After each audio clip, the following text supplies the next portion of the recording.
जय हिंद फ्रेंड्स। भारतीय राज्य व्यवस्था की सीरीज हम लोगों की चल रही थी और लास्ट लेक्चर जो हम लोगों ने पढ़ा वो था इंटर स्टेट रिलेशंस। आज का जो हमारा टॉपिक है वो है केंद्र और राज्य के बीच में एक टकराहट का मुद्दा था, आपातकालीन प्रोविजंस, आपातकालीन प्रावधान। तो उसी से रिलेटेड है और ये कोर टॉपिक है आपके प्री के लिए भी और मेंस के लिए भी। तो चलिए स्टार्ट करते हैं आज का लेक्चर, जिसका नाम है आपातकालीन प्रावधान या इमरजेंसी प्रोविजंस।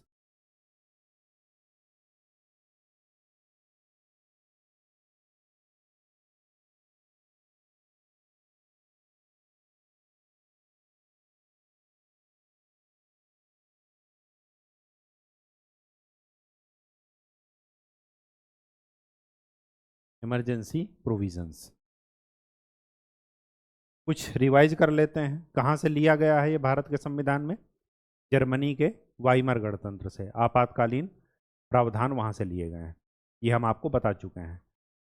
किस भाग में है ये? भाग 18,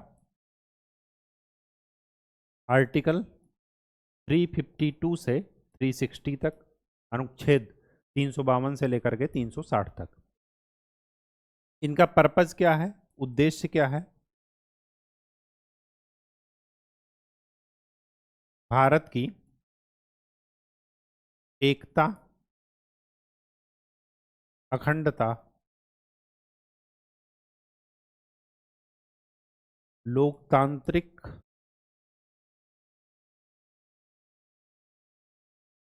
राजनीतिक व्यवस्था और संविधान की सुरक्षा करना,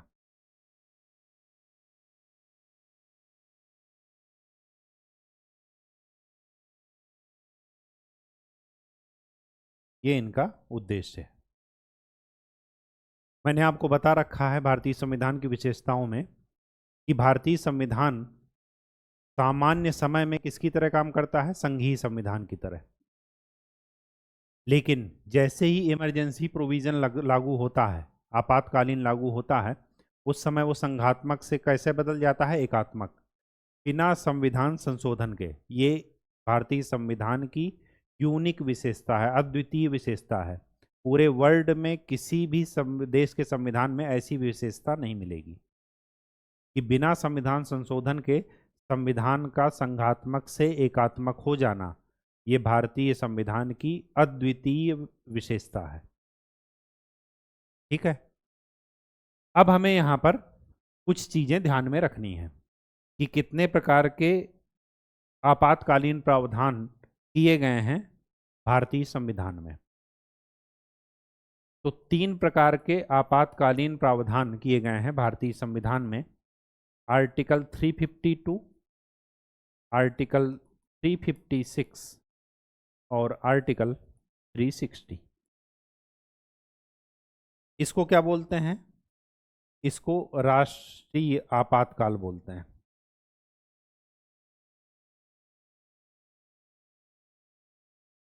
इसको क्या बोलते हैं? राष्ट्रपति शासन।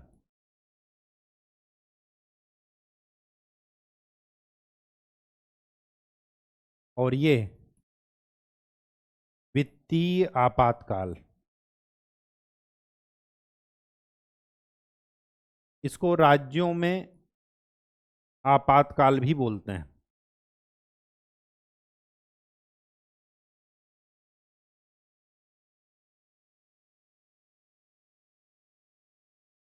किस आधार पर ये लगते हैं तीनों? तो इनका जो लगने का आधार है, युद्ध, बाह्य आक्रमण और सशस्त्र विद्रोह।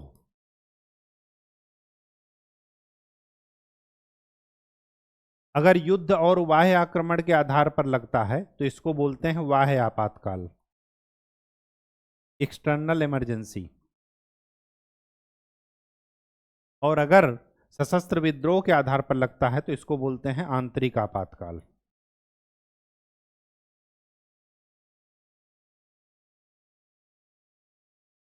बात समझ में आ गई? ये कब लगता है? राज्यों में संवैधानिक तंत्र की विफलता के कारण।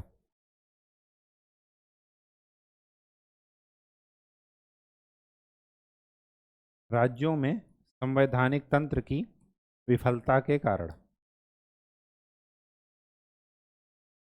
ये आपातकाल लगता है। ये कब लगता है? जब भारत की वित्तीय साख पर खतरा हो, फाइनेंशियल क्रेडिट पर क्या हो? खतरा, दिवालिया होने के कगार पर देश पहुंच जाए, तब ये लगेगा। ठीक है, कुछ चीजें और ध्यान में रखनी है।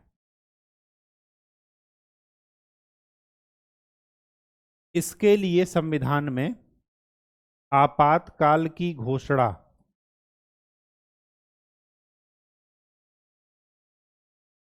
शब्द का प्रयोग किया गया।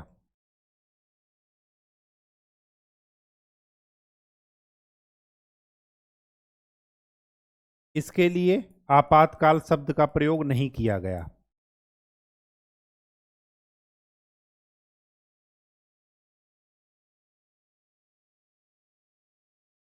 ये आपको ध्यान में रखना है। ठीक, ये जो सशस्त्र विद्रोह वाला कॉन्सेप्ट है, ये आया 44th कॉन्स्टिट्यूशनल अमेंडमेंट से 1978। इसके पहले यहां पर कौन सा टर्म था? इसके पहले ये टर्म था आंतरिक अशांति।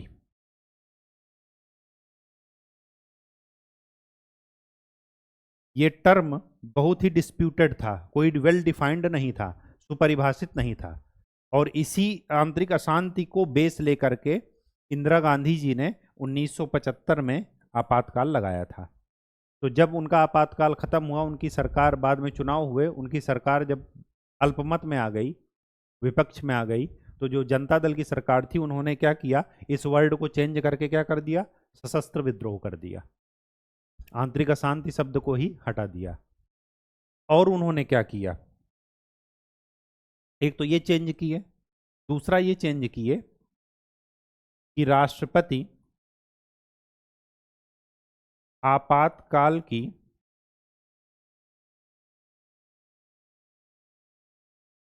घोषणा मंत्रिमंडल, जो प्रधानमंत्री की कैबिनेट होती है, की लिखित सिफारिश पर करेगा। मतलब वो रिटर्न में देंगे।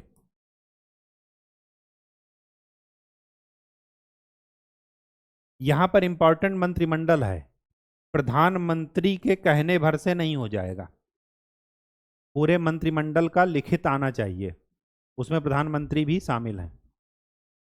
ऐसा क्यों? क्योंकि यहां पर जब इंदिरा गांधी जी ने आपातकाल लगाया था, तो इंदिरा गांधी की अपनी इच्छा थी, मंत्रिमंडल को पता ही नहीं था कि क्या है। जब आपातकाल लागू हो गया, तब मंत्रिमंडल को बताया गया कि नहीं, इमरजेंसी लागू हो गई है। कहानी समझ में आ गई? तो 44th कॉन्स्टिट्यूशनल अमेंडमेंट के द्वारा दो संशोधन यहां पर ध्यान में रखिएगा। कहां पर? आर्टिकल 352 में। एक तो आंतरिक अशांति को किससे बदल दिया गया? सशस्त्र विद्रोह से। और दूसरा क्या किया गया कि मंत्रिमंडल की लिखित शिकायत पर ही ये काम होगा, राष्ट्रपति उद्घोषणा करेंगे। ठीक। तीसरी बात, ये जो राष्ट्रीय आपातकाल है, ये राष्ट्रीय आपातकाल आर्टिकल 352 देश के संपूर्ण भाग या किसी विशेष राज्य या भाग पर लगाया जा सकता है। जैसे जैसे चाइना से अगर युद्ध हो रहा है, तो पूरे नॉर्थ ईस्ट में क्या कर दीजिए, राष्ट्रीय आपातकाल लगा सकते हैं। बाकी भारत को डिस्टर्ब नहीं करेंगे, बाकी स्टेट को डिस्टर्ब नहीं करेंगे। अब अगर पहले से लागू है या नहीं लागू है, या उसका एक्सटेंशन करना है, तब भी राष्ट्रपति क्या कर सकता है? कर सकता है। तो ये किया गया 38th कॉन्स्टिट्यूशनल अमेंडमेंट 1975 के द्वारा। राष्ट्रपति द्वारा उद्घोषणा। अगर राष्ट्रपति किसी विशेष भाग पर उस आपातकाल को एक्सटेंड कर सकते हैं, लगाना हो, तब ये उद्घोषणा राष्ट्रपति करेंगे। ठीक है, पूरे देश में लगाना हो तब भी राष्ट्रपति करेंगे। पहले से व्यवस्था लागू है फिर उसको एक्सटेंड करना है तब भी राष्ट्रपति ही उद्घोषणा करेंगे। ये आर्टिकल 352 में ये तीन चीजें आप ध्यान में रखिएगा। एक तो 38th कॉन्स्टिट्यूशनल अमेंडमेंट 1975, 44वां संविधान संशोधन 1978 जिसके द्वारा दो चेंज किए गए, एक तो आंतरिक अशांति को चेंज करके सशस्त्र विद्रोह कर दिया गया, और दूसरा कि मंत्रिमंडल की लिखित शिकायत पर ही राष्ट्रीय आपातकाल लगाया जा सकता। ठीक है, अब देखते हैं कि अगर राष्ट्रीय आपातकाल लग गया तो क्या क्या परिवर्तन होंगे और उसके अनुमोदन की क्या प्रोविजंस हैं और क्या क्या इफेक्ट पड़ेगा। ठीक, तो यहां पर लिख लीजिए आपातकाल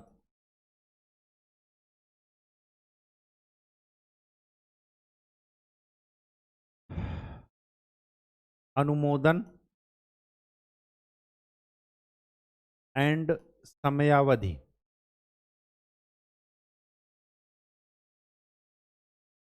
ये चार्ट बना लीजिए।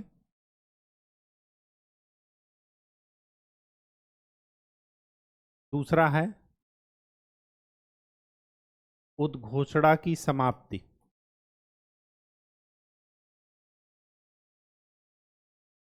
और तीसरा है प्रभाव। चौथा बिंदु। तो हम कौन सा आपातकाल पढ़ रहे हैं? आर्टिकल 352 राष्ट्रपति शासन, सॉरी राष्ट्रीय आपातकाल।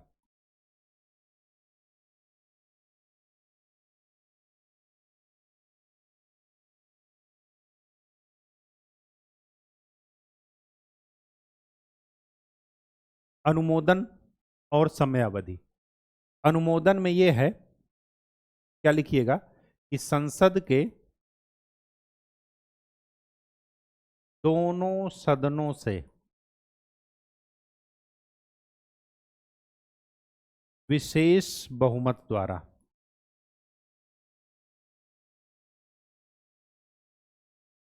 और अलग अलग, ये भी लिख लीजिए।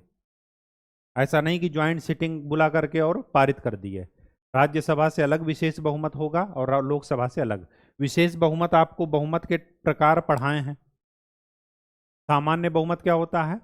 उपस्थित और मत देने वाले जो हैं उनका 50% से एक ज्यादा, वो है क्या? सामान्य बहुमत। विशेष बहुमत क्या है? उपस्थित एवं मतदान देने वालों का 2/3 और सदन में कुल सदस्य संख्या का बहुमत, यह है विशेष बहुमत। ठीक, ये जो विशेष बहुमत वाला कॉन्सेप्ट आया, ये किससे के द्वारा आया? 44वें संविधान संशोधन के द्वारा। ये भी आपको ध्यान में रखना है। और समयावधि का मतलब क्या है? कि उद्घोषणा के लागू होने से 1 माह के अंदर। पहले ये समय सीमा 2 माह थी, जैसे आज उन्होंने उद्घोषणा कर दी और हो सकता है लोकसभा का विघटन हो गया हो, या लोकसभा हो भी और राज्यसभा भी हो, तो पहले ये समय सीमा थी 2 माह, मतलब 2 माह के अंदर उस प्रस्ताव को पारित कराना पड़ेगा विशेष बहुमत से। अगर अनुमोदन मिल गया तभी वो लागू रहेगा। कब तक? 6 महीने तक। अगर वो अनुमोदन नहीं मिला तो क्या हो जाएगा? 6 महीने बाद अपने आप निरस्त। लेकिन ये 2 माह की जो समय सीमा है उसको घटा करके 1 माह कर दिया गया। किसके द्वारा? 44वें संविधान संशोधन के द्वारा। तो 44वें संविधान संशोधन के द्वारा यहां पर 2 चेंज किए गए। एक तो अनुमोदन की समयावधि 2 माह से घटाकर 1 माह कर दी गई, 30 दिन। और दूसरा सामान्य बहुमत की जगह क्या कर दिया गया, विशेष बहुमत। ठीक।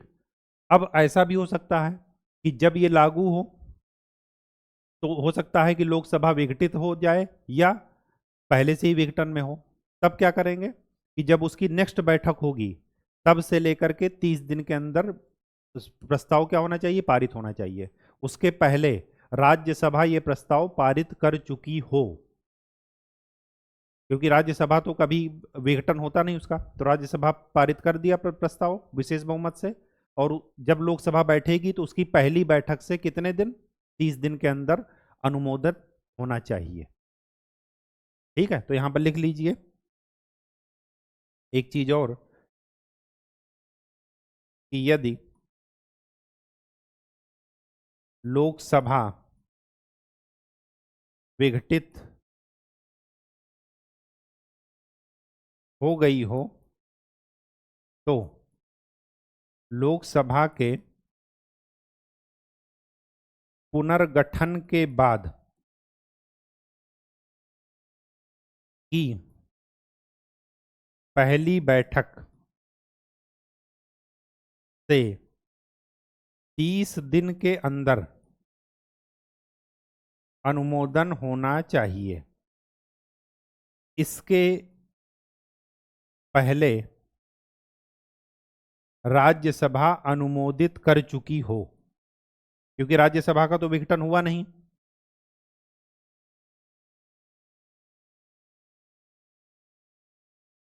ये आपको ध्यान में रखना है।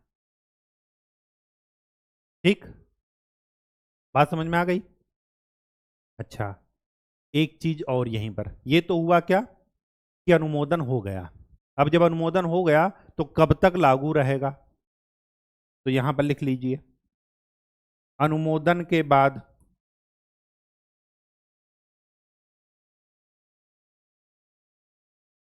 6 माह तक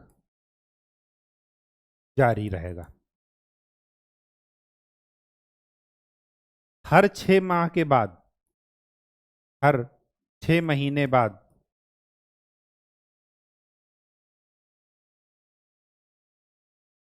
संसद के द्वारा वापस से अनुमोदित होना चाहिए। और जितने टाइम तक आपको लगाना है, तो 6-6 महीने का ही एक्सटेंशन मिलेगा अनंत काल तक, मतलब कोई टाइम लिमिट नहीं है। लेकिन एक बार में एक्सटेंशन कितना होगा, 6 माह का बस, और 6 महीने बाद वापस से यही प्रक्रिया दोहराई जाएगी, अलग अलग सदनों से विशेष बहुमत के द्वारा पारित होना चाहिए। बात समझ में आ गई।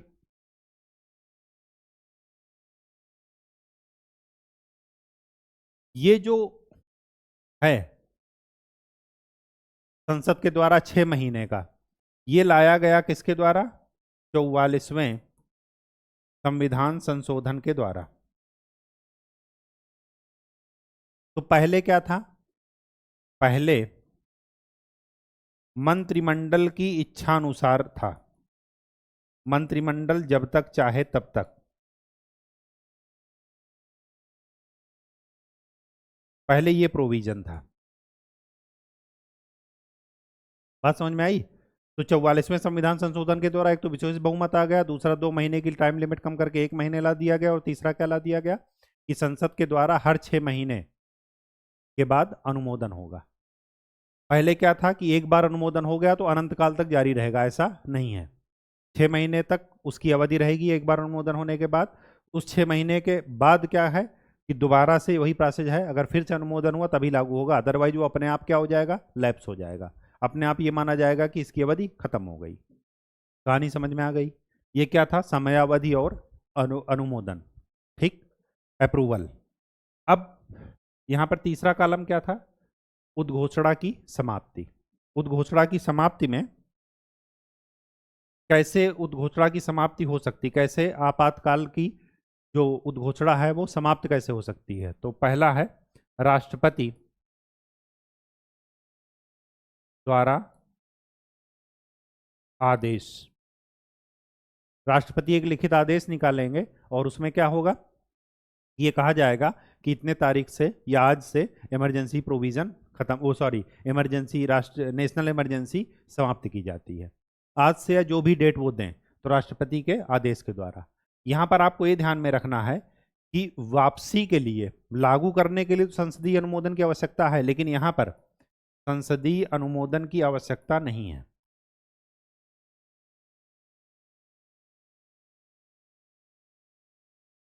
ये विशेष बात है। लागू करने के लिए संसदीय अनुमोदन की आवश्यकता है, लेकिन वापसी लेने के लिए राष्ट्रपति के एक सिंपल से आदेश के द्वारा वापसी की जा सकती। तो एक तरीका तो ये हुआ, और दूसरा तरीका क्या हुआ? लोकसभा इसके जारी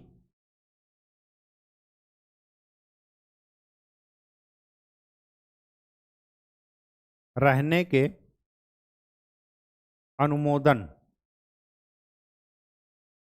को निरस्त कर दे। यहां पर अप्रूवल दिया लोकसभा ने, राज्यसभा ने, जारी हो गया। एक महीने बाद लगा लोकसभा को कि जरूरत नहीं है, तो एक महीने बाद लोकसभा क्या कर दे? उस अनुमोदन को निरस्त कर दे। अब यहां पर दो चीजें विशेष ध्यान रखना है। ये शक्ति लोकसभा को दी गई, राज्यसभा को नहीं, पहली बात। दूसरी बात, यहां पर ये जो अनुमोदन का निरस्त करने का प्रस्ताव है वो सदन में रखा जाएगा। तो लागू करने के लिए किस बहुमत की आवश्यकता थी? विशेष बहुमत की। लेकिन निरस्त करने के लिए किस बहुमत की आवश्यकता होगी? साधारण बहुमत।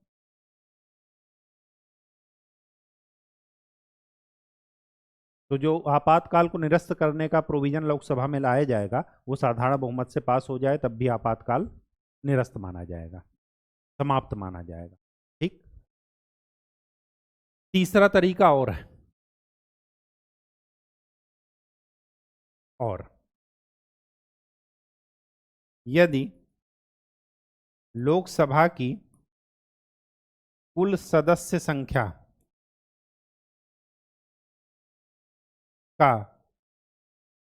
1/10 सदस्य स्पीकर, स्पीकर का मतलब अध्यक्ष, या राष्ट्रपति को ज्ञापन दे दें, रिटर्न में दे दें। राष्ट्रपति को कब देंगे? जब लोकसभा ना चल रही हो।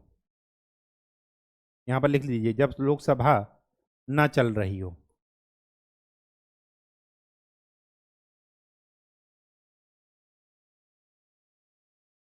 ठीक है। तब भी क्या होगा?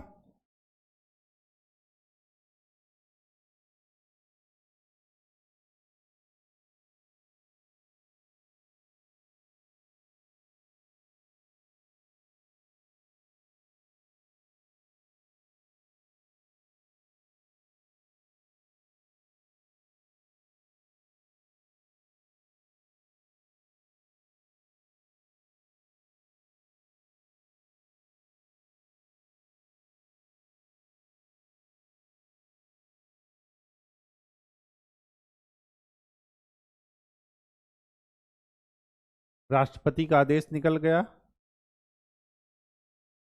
लोकसभा अनुमोदन जारी रहने का, निरस्त करने का अगर वो कर दिया, अनुमोदन कर दिया, और अगर 1/10 सदस्य संख्या राष्ट्रपति को ज्ञापन दे, तो यहां पर, तो ज्ञापन का मतलब नोटिस, तो 14 दिन के अंदर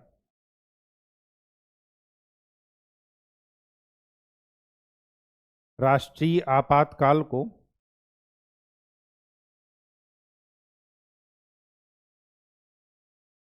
निरस्त करने का प्रस्ताव सदन के बैठक में रखा जाएगा, और वो प्रस्ताव साधारण बहुमत से पारित हो गया तो वो क्या हो जाएगा? इमरजेंसी समाप्त हो जाएगी। एक चीज यहां पर और ध्यान दीजिएगा, ये जो साधारण बहुमत वाला कॉन्सेप्ट है निरस्त के लिए लोकसभा का, ये भी लाया गया क्या, 44वें संविधान संशोधन द्वारा। ठीक है, तो लागू करना है विशेष बहुमत, हटाना है राष्ट्रपति हटा सकते हैं, संसदीय अनुमोदन की आवश्यकता नहीं। और लोकसभा अगर साधारण बहुमत से प्रस्ताव पारित कर दे कि अब राष्ट्रीय आपातकाल की जरूरत नहीं है, तब भी निरस्त हो जाएगा। ठीक है। तीसरी बात, प्रभाव। प्रभाव तीन जगह हमें देखना है।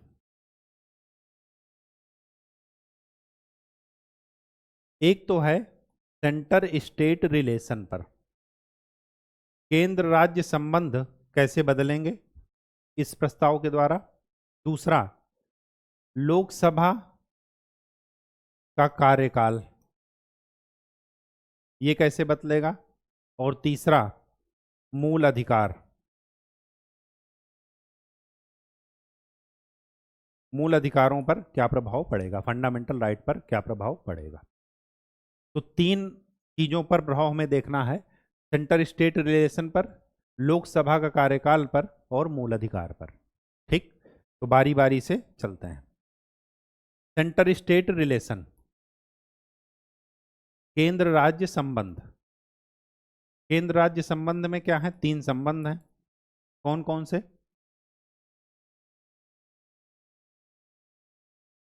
कार्यकारी संबंध, प्रशासनिक, विधायी और वित्तीय।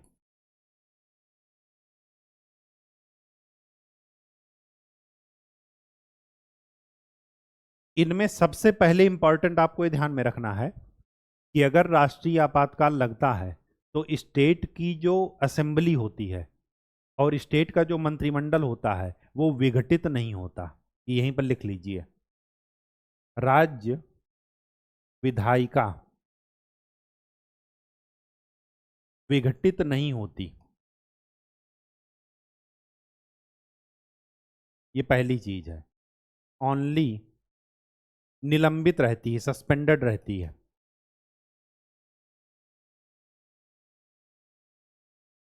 मतलब वो काम नहीं करेगी लेकिन जीवित रहेगी। और समस्त काम, कार्यकारी विधायी समस्त शक्ति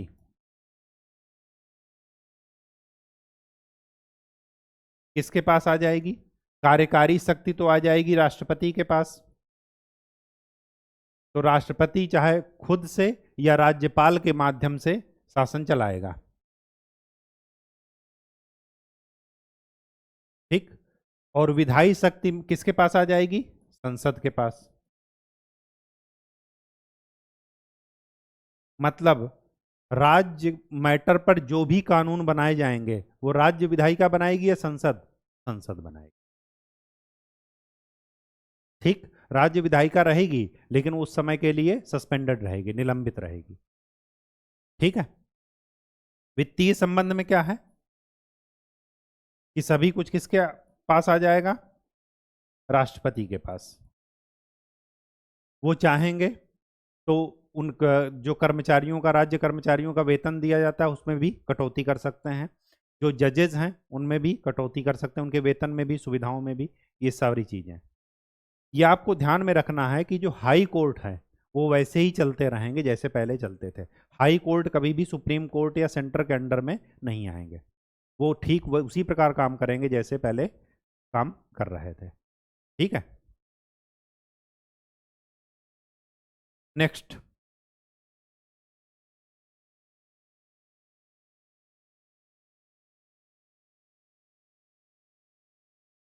एक चीज यहां पर और ध्यान में रखिएगा,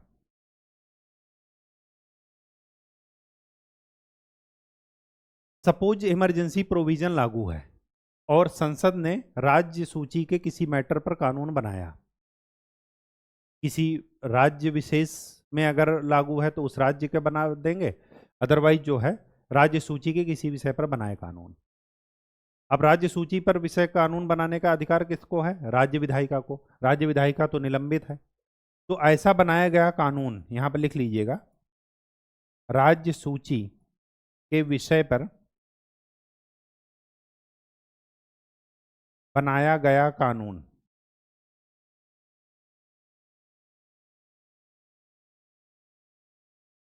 6 महीने तक वैलिड रहेगा। आपातकाल की समाप्ति के बाद, ये भी लिख लीजिएगा,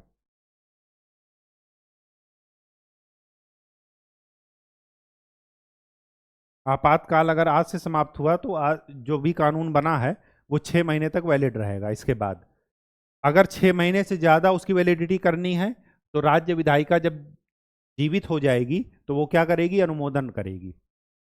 अगर वो पहले ही इसको निरस्त कर देती है, अनुमोदन नहीं करती है, तो ये पहले भी निरस्त हो जाएगा। अगर वो कोई काम नहीं करती, ना अनुमोदन करती है, ना निरस्त का प्रस्ताव करती है, तो इसकी लाइफ कितने दिन की होगी, 6 महीने की। लेकिन यहाँ पर आपको ये ध्यान में रखना है कि यहाँ पर जो भी डिसीजन लिए जाएंगे, जो भी नियम कानून बनाए जाएंगे वित्तीय आपातकाल, वित्तीय के समय, तो ये पूरे वित्त वर्ष तक काम करेंगे।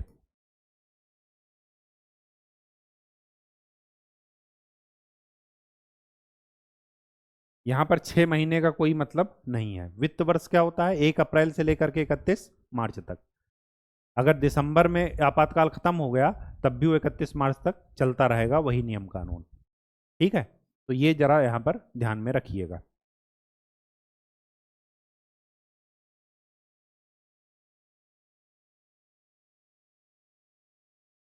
यहाँ पर एक चीज ये ध्यान रखिए, ये गलती हो गई थी कि राज्य विधायिका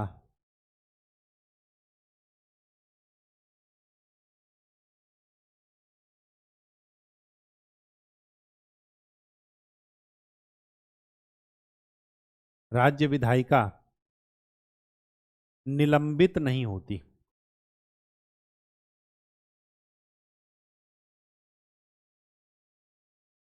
बस केंद्र के नियंत्रण में आ जाती है।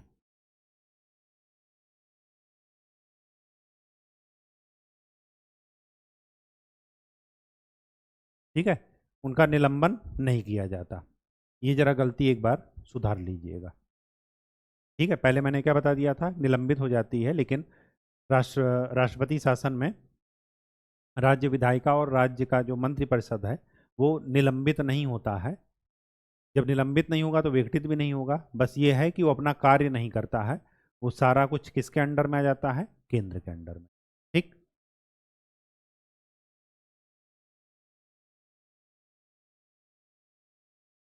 दूसरा पॉइंट ये है कि लोकसभा और राज्यसभा का, सॉरी,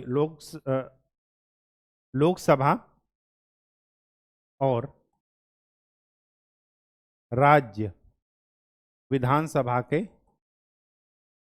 कार्यकाल पर प्रभाव।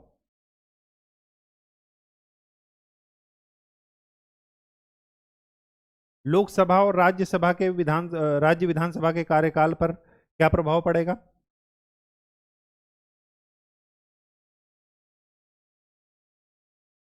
इसमें यह प्रभाव पड़ेगा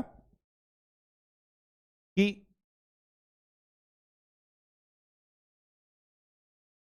राष्ट्रीय आपातकाल के समय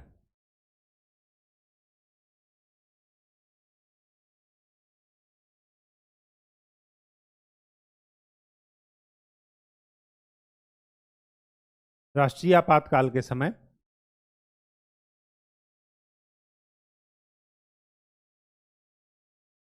लोकसभा का कार्यकाल, लोकसभा का कार्यकाल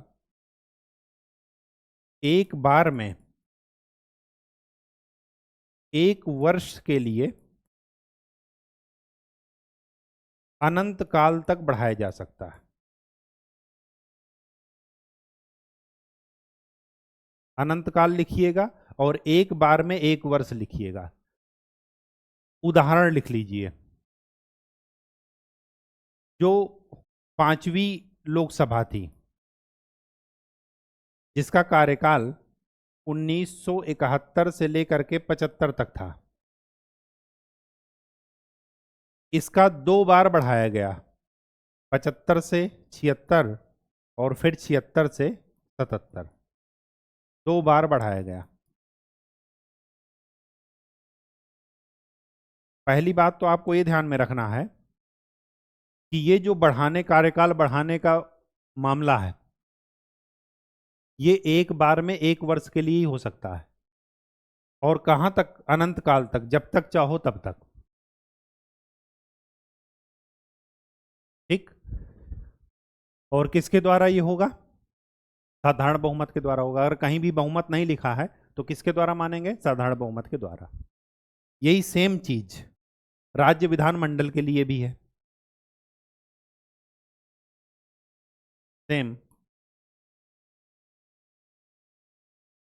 राज्य विधानमंडल के लिए। अब आपको यह ध्यान में रखना है कि विधानमंडल तो निलंबित है। अब निलंबित है तो उसके कार्यकाल को कौन बढ़ाएगा? संसद बढ़ाएगी। ये संसद द्वारा होगा। ठीक है, क्योंकि वो राज्य विधानमंडल क्या है? निलंबित है। नेक्स्ट, मूल अधिकार पर प्रभाव।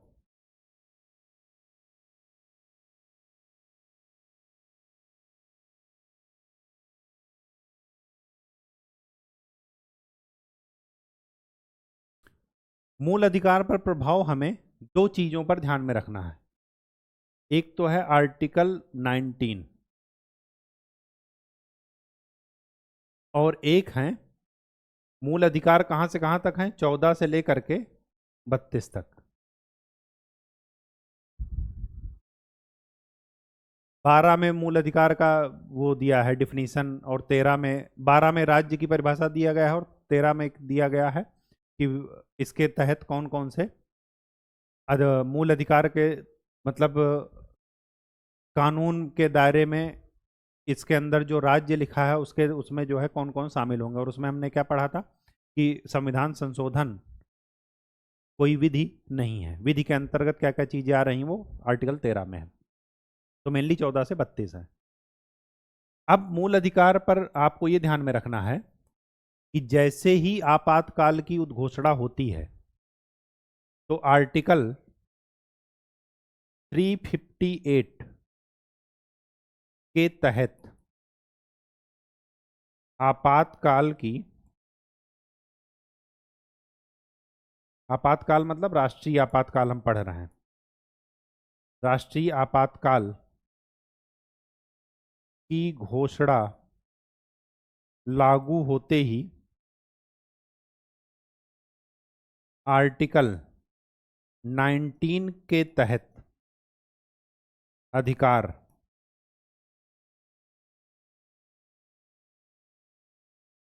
समाप्त, निलंबित मान लीजिए।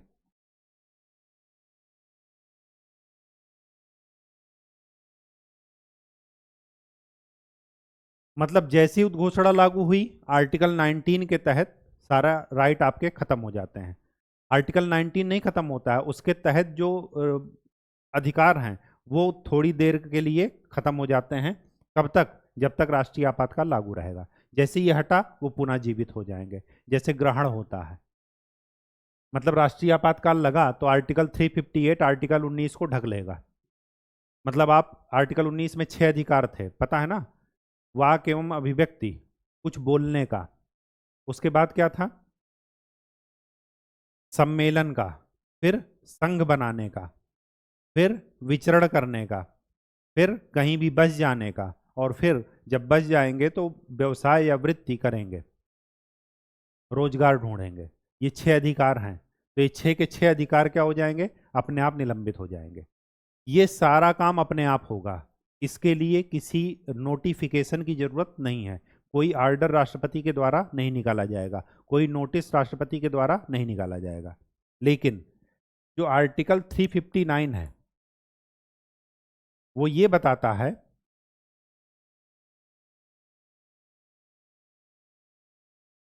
कि राष्ट्रपति आर्टिकल 20 और 21, आर्टिकल 20 क्या है? दोष सिद्धि के संबंध में संरक्षण का अधिकार, वही जो अपने विरुद्ध गवाही नहीं दिया जा सकता, बाध्य नहीं किया जा सकता। जो सजा जो उस समय के कानून के अनुसार है उससे ज़्यादा सजा नहीं दी जा सकती, और एक ही दंड के लिए 2 बार सजा नहीं दी जा सकती। ये सारी चीज़ें आर्टिकल 20 में है। आर्टिकल 21 में क्या है? जीवन का अधिकार। ठीक। तो आर्टिकल 20 और 21 को छोड़कर, मतलब राष्ट्रीय आपातकाल के दौरान भी ये अधिकार निलंबित नहीं होते, को छोड़कर बाकी मूल अधिकारों को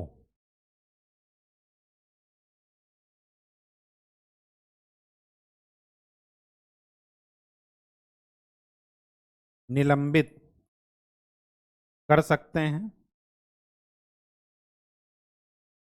किसके द्वारा? आदेश के द्वारा।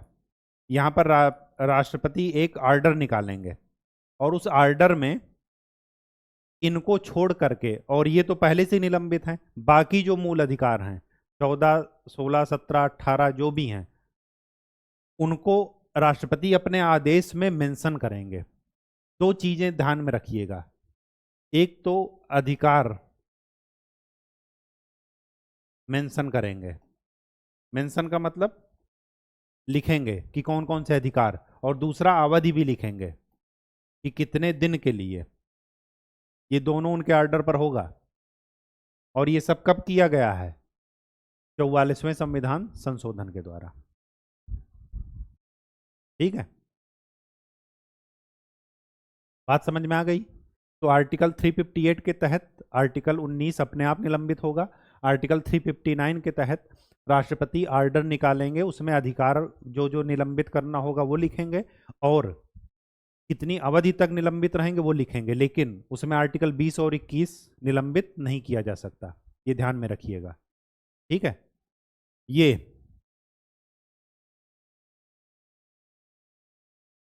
आर्टिकल 358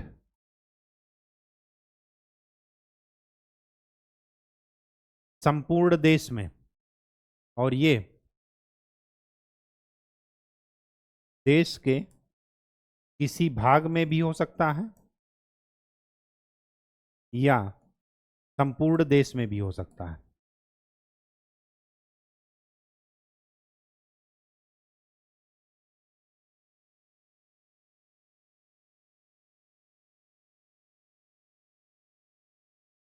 कहानी समझ में आ गई?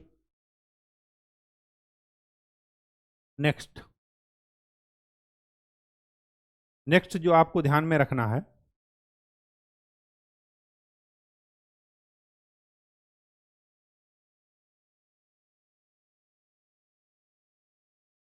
कि आर्टिकल 358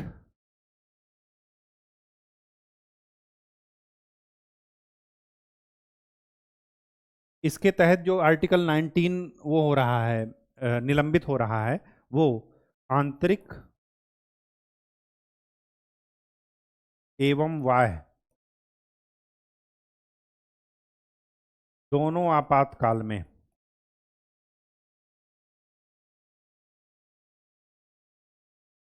स्वतः लागू हो जाएगा। ये आपको ध्यान में रखना है।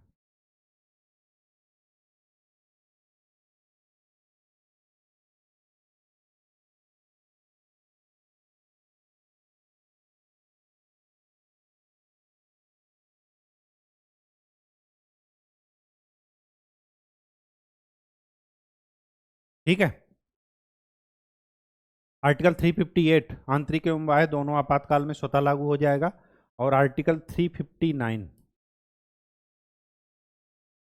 ओनली बाह्य आपातकाल में होगा।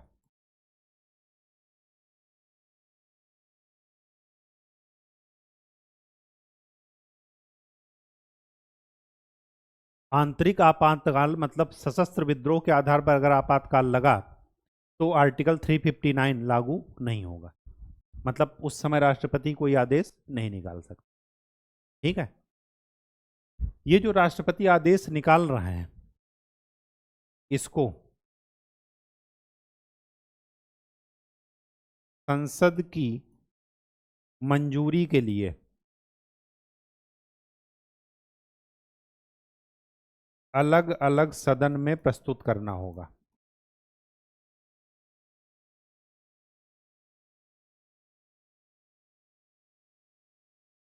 यहाँ भी ज्वाइंट सिटिंग नहीं होगी। ठीक है, तो राष्ट्रीय आपातकाल हमने क्या कर लिया था, क्या कर लिया है, देख लिया है। अब कहाँ चलते हैं, राज्य आपातकाल में।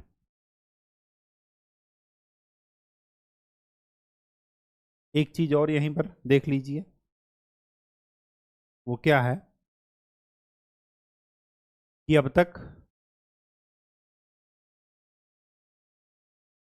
3 बार ये लागू हुआ, 1962, 1971। ये चाइना के साथ युद्ध हुआ था, ये पाकिस्तान के साथ युद्ध हुआ था। तो ये किसके लिए कब लागू हुआ था, युद्ध एंड युद्ध के समय, वाह्य आक्रमण वाला नहीं, या वाह्य आक्रमण भी कह सकते हैं, युद्ध और वाह्य आक्रमण। और एक 1975 में लागू हुआ, ये किसके लिए, आंतरिक अशांति, इसी को हटा करके सशस्त्र विद्रोह कर दिया गया। ठीक, बात समझ में आ गई। 3 बार अब तक राष्ट्रीय आपातकाल लागू हो चुका है। नेक्स्ट नेक्स्ट देख लेते हैं राज्य आपातकाल या राष्ट्रपति शासन।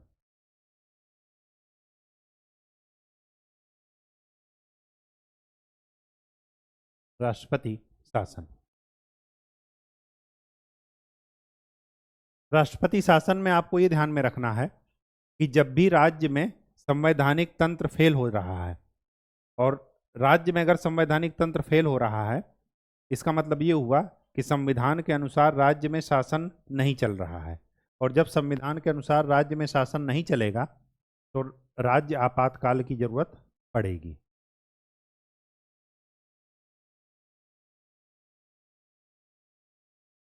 ठीक, तो यहां पर क्या है,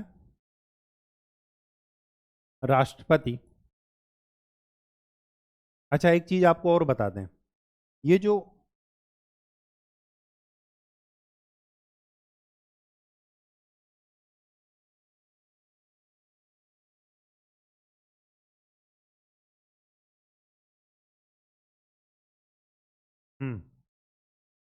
ये जो यहां पर राष्ट्रीय आपातकाल लग रहा है, ये कोई जरूरी नहीं कि युद्ध और वाह्य आक्रमण और सशस्त्र विद्रोह हो ही जाए। अगर यहाँ पर कोई शंका भी होती है ना, कोई आशंका भी होती है, मतलब अगर राष्ट्रपति को ये लग रहा है या मंत्रिमंडल को ये लग रहा है कि ऐसी आशंका है, तो उस आशंका के आधार पर भी राष्ट्रपति शासन लगा सकते हैं, लेकिन मन मर्जी से नहीं। मैंने आपको पहले ही बताया, मंत्रिमंडल की लिखित सिफारिश के आधार पर ही लगेगा। पीएम के खाली कहने से नहीं लगेगा, पीएम के खाली रिटर्न में देने से नहीं लगेगा, मंत्रिमंडल की सहमति होनी चाहिए। बात समझ में आ गई। ठीक, अब चलते हैं राष्ट्रपति शासन। तो राष्ट्रपति राज्यपाल की रिपोर्ट के आधार पर हर महीने राज्यपाल राज्य की रिपोर्ट भेजते हैं राष्ट्रपति को। उसमें ये बताते हैं कि राज्य सुचारू रूप से संवैधानिक प्रावधानों के अनुसार चल रहा है या नहीं चल रहा है, लॉ एंड ऑर्डर मेंटेन है या नहीं। राष्ट्रपति राज्यपाल की रिपोर्ट के आधार पर या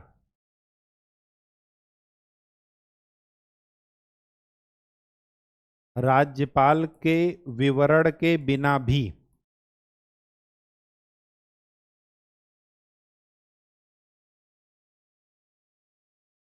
मतलब स्वतः संज्ञान लेकर भी राष्ट्रपति शासन लागू कर सकते हैं।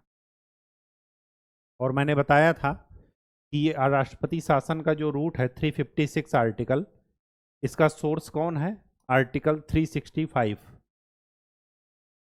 कि अगर राज्य केंद्र का कहना नहीं मान रहे हैं, केंद्र के संचार साधनों को बाधित कर रहे हैं, तब भी आर्टिकल 356 का उपयोग किया जा सकता है। और मैंने आपको बता रखा है कि राष्ट्रपति शासन किसी भी राज्य में अगर लग रहा है तो वो संवैधानिक जुडिशियल रिव्यू के जो है अधीन होगा, न्यायिक समीक्षा के अधिकार के तहत होगा। न्यायिक समीक्षा ये देखेंगे सुप्रीम कोर्ट कि ये जो स्वतः संज्ञान लिए हैं ये भेदभावपूर्ण तो नहीं ले लिए स्वतः संज्ञान। ठीक, इसमें और राष्ट्रपति शासन में अंतर यह है कि जिस भी राज्य में राष्ट्रपति शासन राष्ट्रीय आपातकाल और राष्ट्रपति शासन में अंतर क्या है कि वहां पर राष्ट्रीय आपातकाल में जो विधानसभा थी वो निलंबित होती थी, विघटित नहीं होती थी। मतलब वो जीवित रहती थी और जितने समय के लिए राष्ट्रीय आपातकाल लागू था उतने समय तक वो काम नहीं करेगी। लेकिन यहाँ पर क्या है, जैसे ही राष्ट्रपति शासन लगा वहां की विधानसभा का विघटन हो जाएगा। तो यहाँ पर लिख लीजिएगा, राज्य विधानसभा का विघटन हो जाएगा। और जब विघटन हो जाएगा तो कोई भी कानून बना सकते हैं, ये नहीं बना सकते। तो इनका कानून कौन बनाएगा? लोकसभा। ठीक, या संसद। अब चलिए वही चार्ट बनाते हैं। एक तो आपातकाल लिखते हैं इधर, दूसरा समयावधि और अनुमोदन,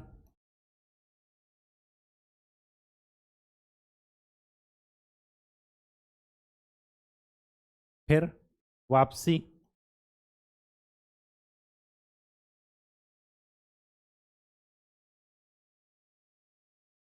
और फिर प्रभाव या परिणाम।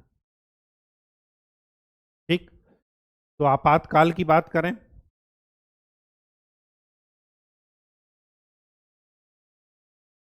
तो राष्ट्रपति शासन,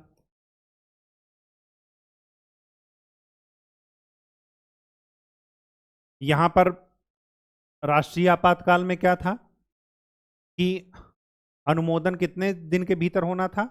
30 दिन के अंदर। यहां पर क्या है? 2 माह के भीतर।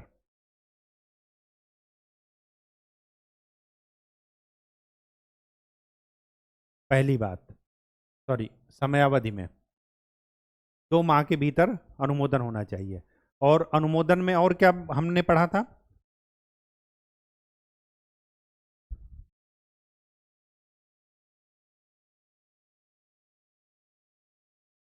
क्या पढ़ा था कि जो अनुमोदन होना चाहिए वहां पर लोकसभा और राज्यसभा में अलग अलग, और साथ में कौन सा होना चाहिए? विशेष बहुमत। तो यहां पर भी क्या है? अनुमोदन दोनों सदनों द्वारा।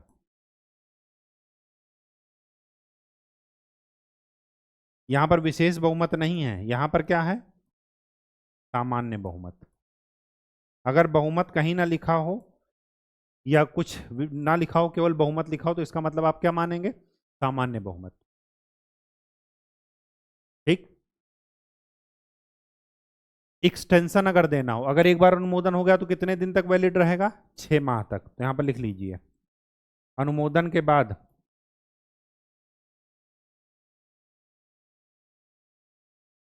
6 माह तक लागू।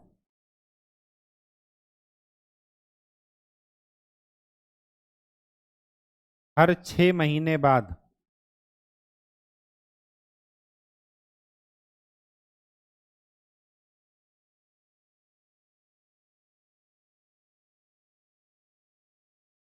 मैक्सिमम 3 साल तक के लिए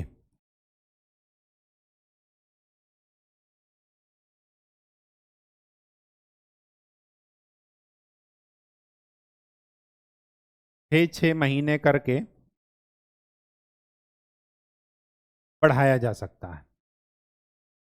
वहां पर मैंने क्या देखा था राष्ट्रपति शासन में कि हर 6 महीने बाद एक्सटेंशन चाहिए, हर 6 महीने बाद एक्सटेंशन चाहिए, और अनंत काल तक चल सकता है। लेकिन यहां पर क्या है कि हर 6 महीने बाद एक्सटेंशन चाहिए, वो भी 6 6 महीने का एक्सटेंशन मिलेगा, लेकिन इसमें लिमिट क्या है कि मैक्सिमम 3 साल तक ही ये चल सकता है। ठीक, बात समझ में आ गई? अब यहां पर आपको ध्यान में रखना है, वो क्या ध्यान में रखना है? 44वां संविधान संशोधन। 44वां संविधान संशोधन क्या कहता है कि 3 वर्ष से ज्यादा किसी राज्य में राष्ट्रपति शासन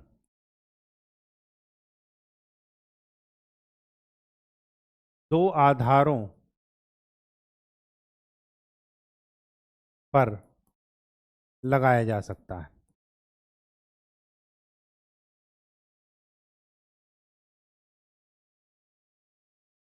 वो दो आधार कौन से हैं? पहला,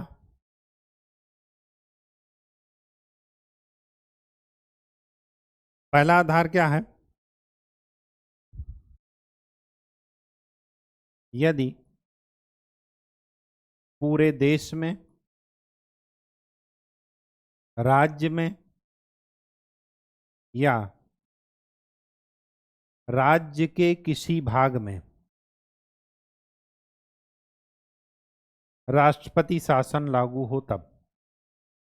क्योंकि राष्ट्रपति शासन लागू होने की अवधि क्या है? अनंत काल तक। या तो राष्ट्रपति शासन लागू हो, या दूसरा तरीका क्या है, दूसरा आधार क्या है? इलेक्शन कमीशन ऑफ इंडिया, जो चुनाव आयोग है, वह यह प्रमाणित करे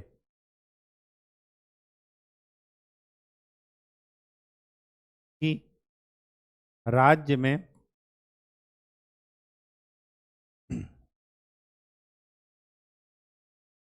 विधानसभा चुनाव के लिए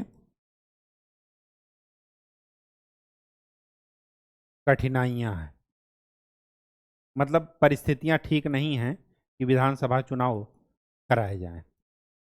तभी हम 3 साल से ज्यादा क्या करेंगे? एक्सटेंड करेंगे।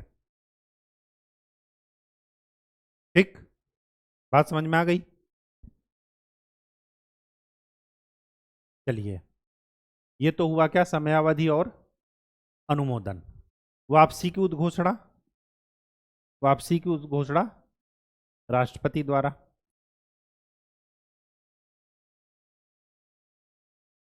राष्ट्रपति एक आदेश निकालेंगे, जैसे वहां पर था राष्ट्रपति शासन में, वहां पर क्या था?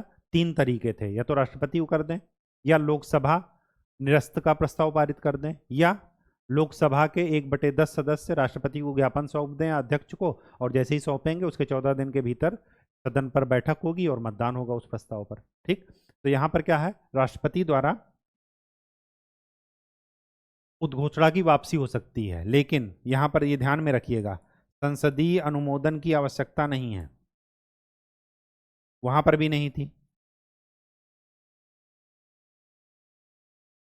की आवश्यकता नहीं है।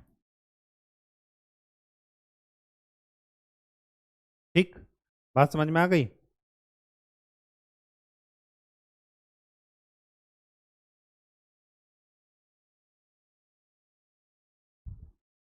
प्रभाव क्या है?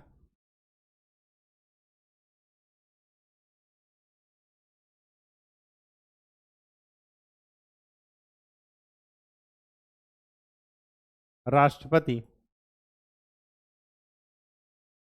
समस्त शक्तियां किसके पास आ जाती हैं? राष्ट्रपति के पास।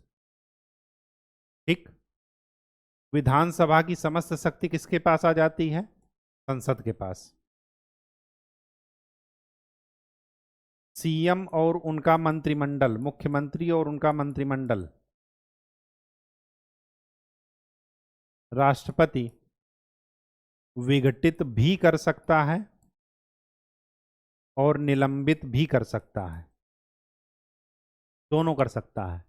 मैक्सिमम केस में वो विघटित करते हैं। ठीक, इसी तरह राज्य विधानमंडल विघटित भी हो सकता है और निलंबित भी हो सकता है। जनरली वो क्या करते हैं? विघटित करते हैं। ठीक, बात समझ में आ गई? अब आपको यहां पर कुछ चीजें ध्यान में रखनी है, कुछ चीजें ध्यान में रखनी है कि सबसे पहले 1951 में कहाँ पर लागू हुआ ये? पंजाब में। 1947 में देश आज़ाद हुआ और सबसे पहले कहाँ पर लागू हो गया राष्ट्रपति शासन? 1951 में पंजाब में। और धड़ल्ले से इसका इस्तेमाल किया गया। मैंने आपको बताया कि कैसे इसका यूज किया गया। जब भी विपक्षी दल की सरकार दूसरे स्टेट में आती थी, केंद्र में दूसरे स्टेट की सरकार है, तो अधिकतर ये किया जाता था कि वहां पर राष्ट्रपति शासन लगा दिया जाता था। लेकिन एक मामला आया जिसको बोलते हैं SR बोम्मई मामला।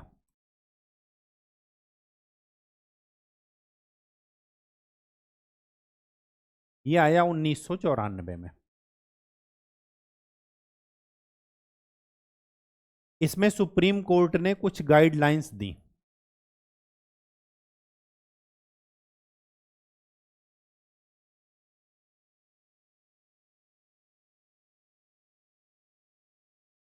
वो गाइडलाइंस क्या थी? पहला, राष्ट्रपति शासन का लगाया जाना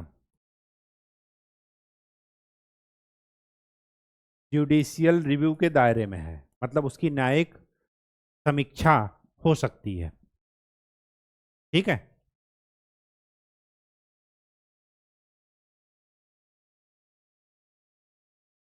दूसरी बात, विधानसभा तभी विघटित होगी। मैंने आपको बताया कि विधानसभा और राज्य का जो CM और मंत्रिमंडल है उसको विघटित भी कर सकते हैं, निलंबित भी कर सकते हैं। विधानसभा तभी विघटित होगी जब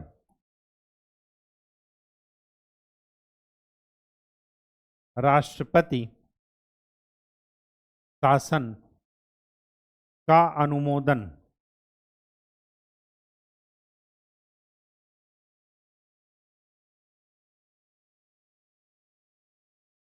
संसद द्वारा मिल जाए। विधानसभा तभी विघटित होगी जब राष्ट्रपति शासन का अनुमोदन संसद द्वारा मिल जाए। अगर नहीं मिल पा रहा है तो तब तक विघटित की बजाय क्या हो जाएगी? यहां पर लिख लीजिएगा, तब तक विघटित की बजाय वो क्या रहेगी? निलंबित।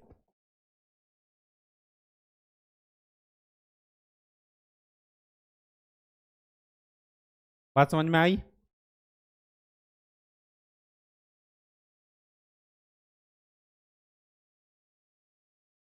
तीसरी बात जो सबसे इंपॉर्टेंट बात है यहां की, धर्मनिरपेक्षता संविधान का आधारभूत ढांचा है।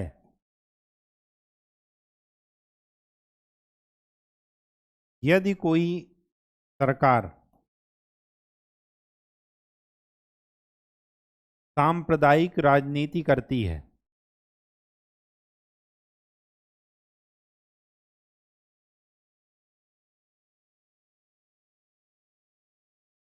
तो उसके विरुद्ध कार्यवाही हो सकती है।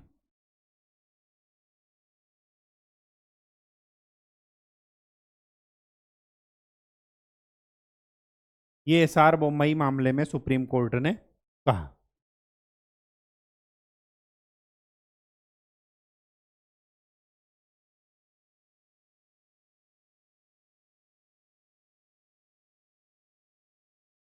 और जो काम विधानसभा विधानमंडल के केस में हुआ वही काम क्या है? मंत्रिपरिषद के केस में भी होना है कि राज्य मंत्रिपरिषद के विश्वास मत कहां चेक किया जाएगा? संसद में। अगर अविश्वास प्रस्ताव पारित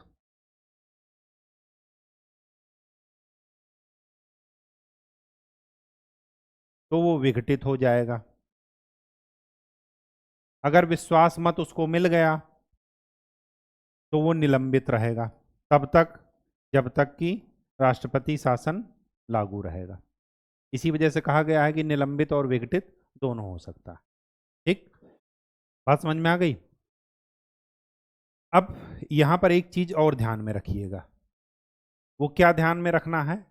पहली बात, इस पर इंपॉर्टेंट लगा लीजिएगा थोड़ा, कि राज्य में कुशासन,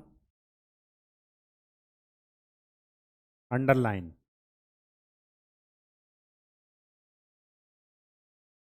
मंत्रिपरिषद के विरुद्ध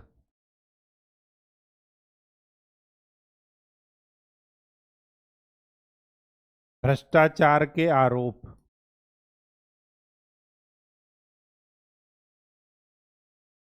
और राज्य में वित्तीय संकट, फाइनेंशियल क्राइसिस, इस आधार पर राष्ट्रपति शासन नहीं लग सकता।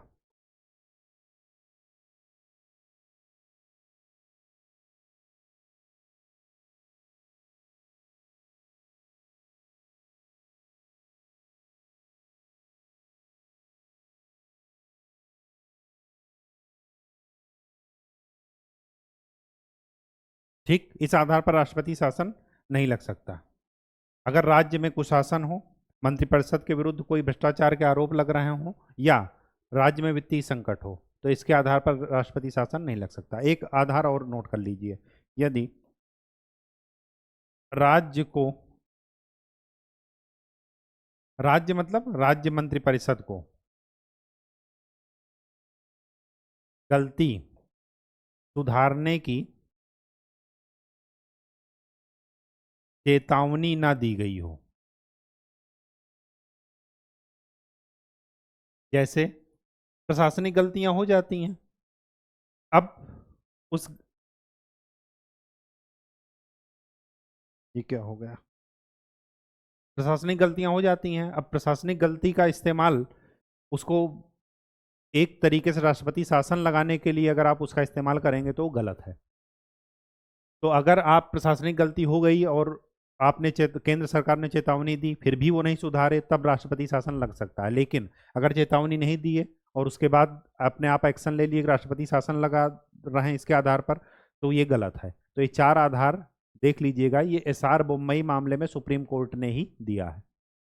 ठीक है, चलिए।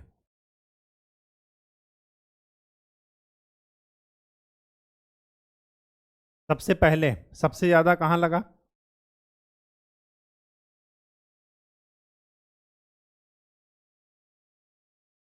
सबसे ज्यादा लगा है ये मणिपुर में, 10 या 12 बार लग चुका है।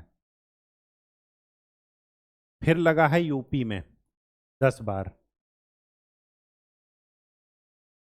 ठीक, फिर जे एंड के, पंजाब और बिहार। तो ये जरा सीक्वेंस ध्यान में रखिएगा। इसके बाद लास्ट है वित्तीय आपातकाल।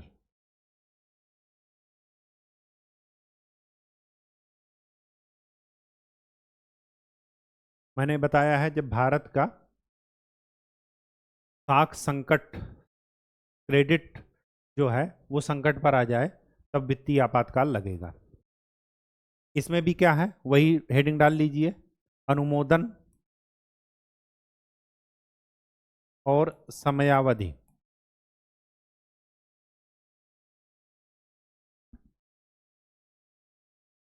अनुमोदन अलग अलग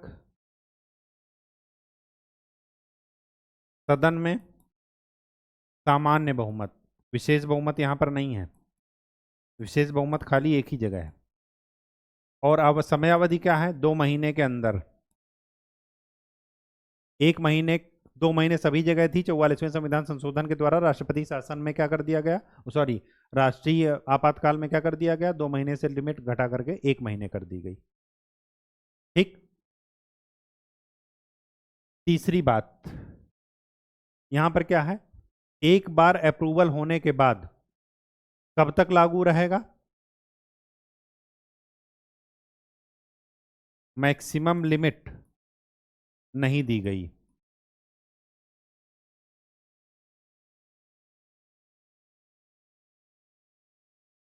पूरे वित्तीय वर्ष तक चलेगा।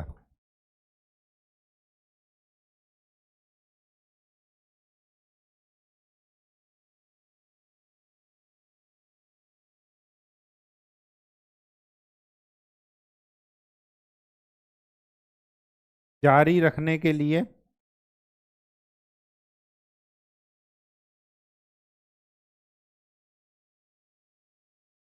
दोबारा अनुमोदन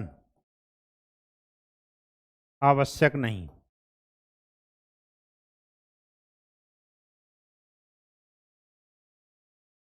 यहां पर ये वाला वर्ड थोड़ा हटा दीजिएगा।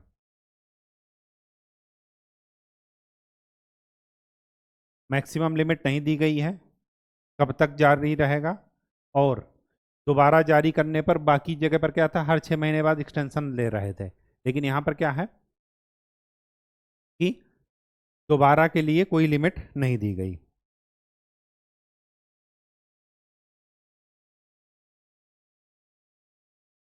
उद्घोषणा की समाप्ति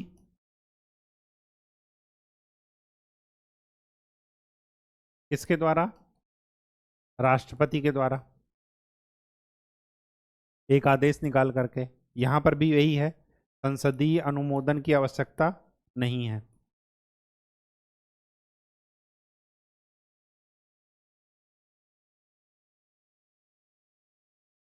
आवश्यकता नहीं है।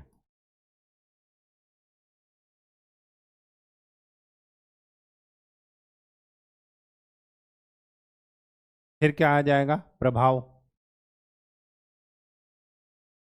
प्रभाव में क्या ध्यान में रखना है कि राज्य के सभी वित्तीय मामले पर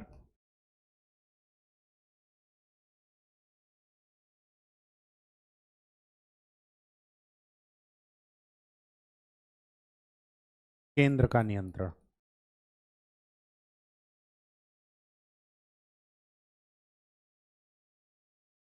ठीक।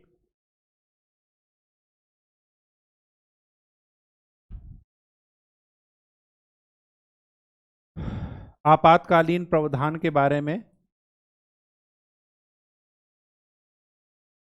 डिबेट्स हुई थी संविधान सभा में। राज्य तो कब से कह रहे हैं कि ये नहीं रहना चाहिए, राष्ट्रपति शासन वाला कॉन्सेप्ट नहीं रहना चाहिए। एक इमरजेंसी देश झेल चुका है 1975-77 के उसमें। ठीक है, तो एक सदस्य थे सर आलादी कृष्ण अय्यर।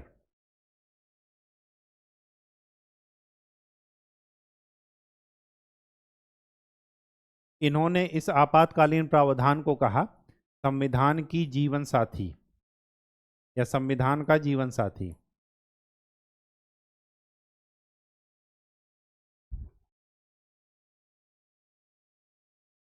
और एक सदस्य थे जिनका नाम था महावीर त्यागी। इन्होंने क्या दिया? सुरक्षा वाल्व की संज्ञा दी, सेफ्टी वाल्व, आपातकालीन प्रावधान को। ठीक, टेबल जैसे बताए हैं वैसे ही टेबल बनाइएगा नोट्स में, चीजें फटाफट रिवाइज हो जाएंगी। ठीक है। दूसरी बात, कंपैरिजन, जब चीजें आपके पास होंगी तो कंपैरिजन करने में आसानी होगी। तो राष्ट्रीय आपातकालीन प्रोविजन, आपातकालीन प्रावधान का चैप्टर ये समाप्त होता है। बार बार रिवाइज कीजिएगा, खास करके अनुमोदन, समयावधि, और एक बार में तीनों में ही है, वित्तीय आपातकाल को छोड़ करके हर 6 महीने बाद 6 6 महीने का एक्सटेंशन मिलेगा। राष्ट्रीय आपातकाल में कोई लिमिट नहीं ली गई है, जब अनंत काल तक, जब तक पहले क्या था कि जब तक मंत्रिमंडल चाहे इच्छानुसार, लेकिन अब क्या है कि हर 6 महीने बाद रिव्यू करना पड़ेगा, अनुमोदन लेना पड़ेगा। और उसके बाद क्या है, राष्ट्रपति शासन में मैक्सिमम लिमिट है 3 साल। 3 साल के बाद तभी है जब दो कंडीशन है, जब राष्ट्रपति शासन लागू हो तब नहीं होगा, और दूसरा इलेक्शन कमीशन ऑफ इंडिया ये प्रमाण पत्र दे कि अभी चुनाव कराने में कठिनाई है। ठीक है, तो ये चीज़ें ज़रा ध्यान में रखिएगा। तो आज के लिए इतना ही। नेक्स्ट लेक्चर में हम लोग किसी नए टॉपिक के साथ मिलेंगे। तब तक के लिए खूब अच्छे से पढ़ाई कीजिए, मेहनत कीजिए, चीज़ों को बार बार रिवाइज कीजिए, लिखिए और प्रीवियस ईयर क्वेश्चन जरूर देखिए। धन्यवाद।